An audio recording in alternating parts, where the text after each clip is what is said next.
Hey guys, how you going? This is Billyeatworld, and today we're taking a look at the good, the bad, and the ugly of Call of Duty Advanced Warfare. Now, the first thing that I should point out is that this game has only been out for about a week now, so by no means do I think that I'm an expert at the game yet. I mean, some guys have really got the shit bucket out and put a serious amount of time into this game already, but I must confess that I'm definitely not one of them.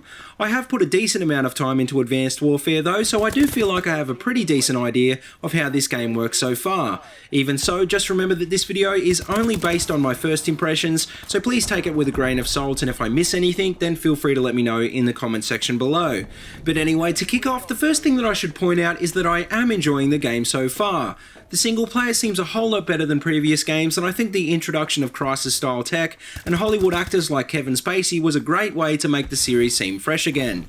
Multiplayer is obviously what COD is all about though, and even with its differences, to me it still feels fundamentally like a Call of Duty game.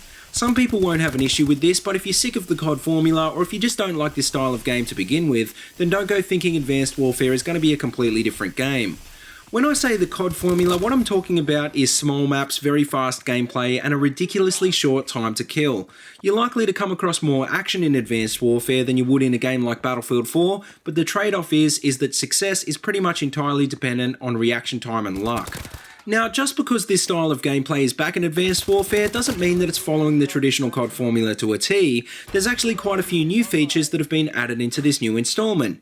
You now have the various exosuit abilities to call on, which include double jumping, cloaking, shields and stims, and also a various assortment of new futuristic perks, weapons and attachments. The problem with a lot of these new additions though is that in a Twitch FPS game like COD, more often than not you're going to end up running with abilities and attachments that improve movement and stealth. The game gives the illusion that you can create diverse classes that play out completely differently, but it's obvious once you jump into a game that most people just run with suppressors and all the stealth perks. Another thing that doesn't seem to be completely solid is the netcode, which is something that I've heard quite a few people complain about over the last week or so.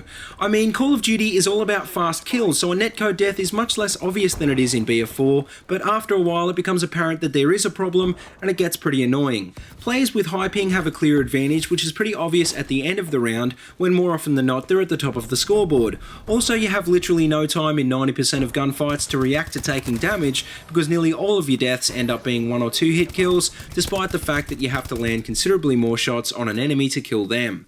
In my experience, COD games have always been like this, which is why I haven't really played them for such a long time. The saving grace of Advanced Warfare though is the exo movement system, which allows you to double jump out of the way and avoid death in the odd event that you don't get insta-killed.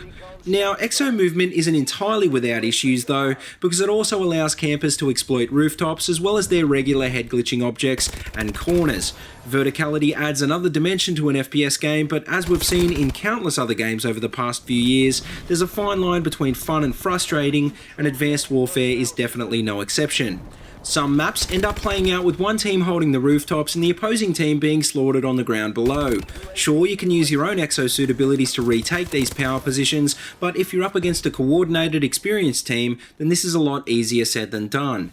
For the past few days, I've been playing barely anything but free-for-all because in this mode, you don't have to deal with bad teammates. Free-for-all takes the good team versus bad team element out of the equation, and it comes down to a player's individual skill in this game mode, rather than the luck of being put onto a good team.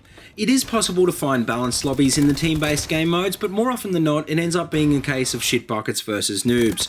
The post-game balancing doesn't seem to quite work all of the time either, so quite often it's just easier to back out and find a new lobby than it is to stay and eventually hope that your luck will turn around. But anyway, to finish up, like I said, in general, Advanced Warfare isn't a bad game, and it's probably better than a lot of the COD games that have come out in the last few years.